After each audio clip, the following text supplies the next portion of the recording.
Why does effective communication important in global society? Effective communication is essential life skills that play an important role in virtually all aspects of daily living. It is particularly important in the workplace. It does allow for collaboration between different departments and individual helps ensure business objective are met efficiently. Proper communication and establish relationship with employee, build team morale and increase productivity. Furthermore, effective communication also promote transparency at work by helping to foster and culture trust, where everyone understands their expectation and responsibility clearly. Finally, strong verbal and written communication skills are necessary to accurately convey information so that desired result can achieved successfully. How to communicate properly in global society?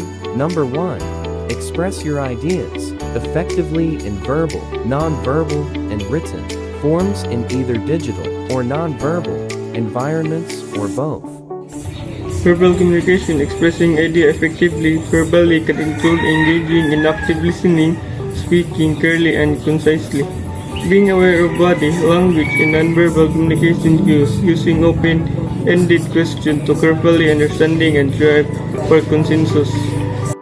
Nonverbal communication, effective use of nonverbal communication involves operating a range of strategies, such as good posture with engage in conversation, practicing good eye contact with the people using talking to or presenting information, to maintaining an appropriate facial expression when convey interest while making sure it is too animated that it will distract from the message being communicated.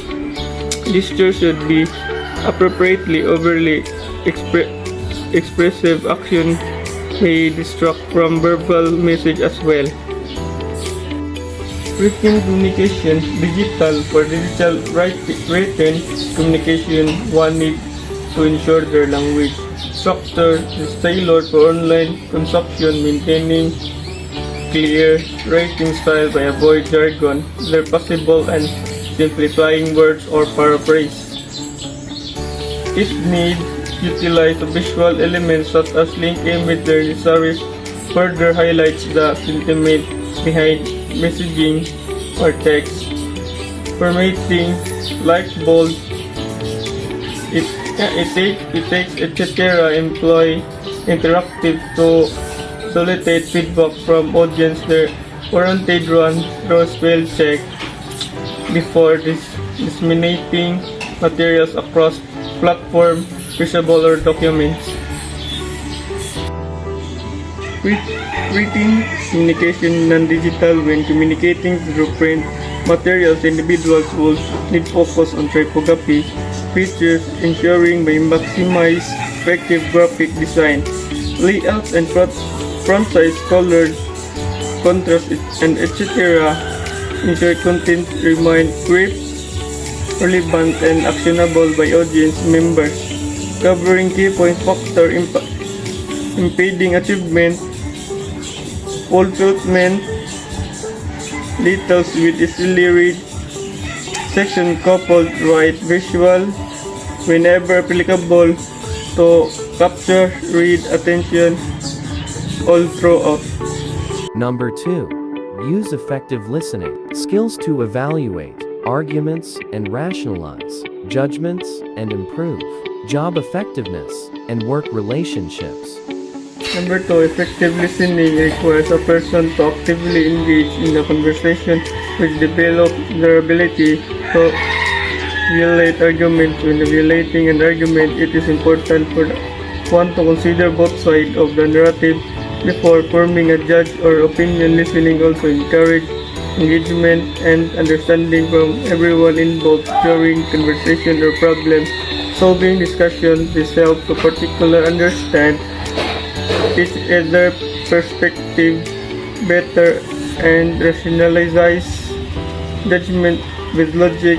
Ultimately, this will lead to improved job effectiveness because misunderstanding are lessened due to comprehension developed through active listening strategies. Furthermore, enhanced relationship at work can be built by effectively implementing the skills that may bridge divide caused by the various videos existing between people within the organization. Moreover, enhanced communication resulting from effective use of these strategies lead for efficient interaction among stakeholders, including but not limited to staff, employer, and etc. In conclusion, developing good listening skills encourage truthful dialogues amongst individuals, overall working environment, as well as improving over working environment, helping achieve organization objective and effectively. Number 3. Communicate with a purpose to a variety of audiences. When communicating with a purpose to a variety of audience, it is important to assess the group or individuals' level of knowledge but the subject matter as well their interests.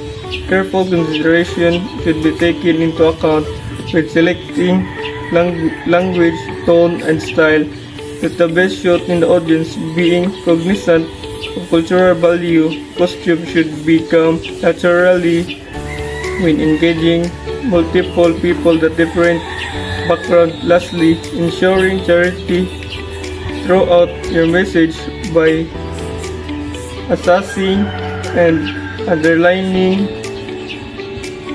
concern from who you are convincing will help to ensuring maximum effectiveness and communication. Number 4. Promote collaboration and cooperation with others. Number 4. To promote collaboration and cooperation with other one can ensure that everyone has a voice in conversation. Giving everybody an opportunity to input their ideas will lead to more positive interaction among the group member. Additionally, fostering effective listening skills is essential for successful collaboration.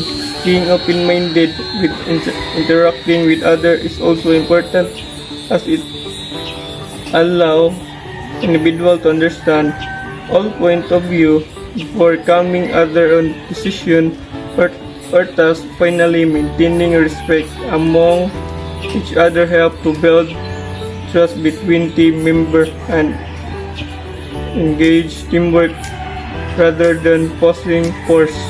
Number 5. Understand the concept of diversity and promote respect all the time.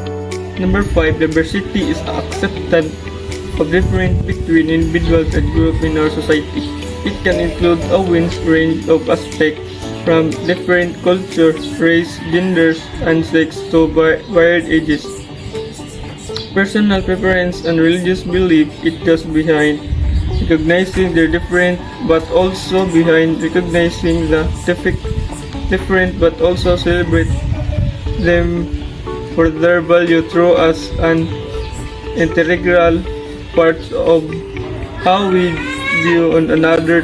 To promote respect at all times, it is important to always listen without judgment and be aware that someone may have completely different viewpoint or experience that to do because they might come from such as diverse background incorporate diverse into day-to-day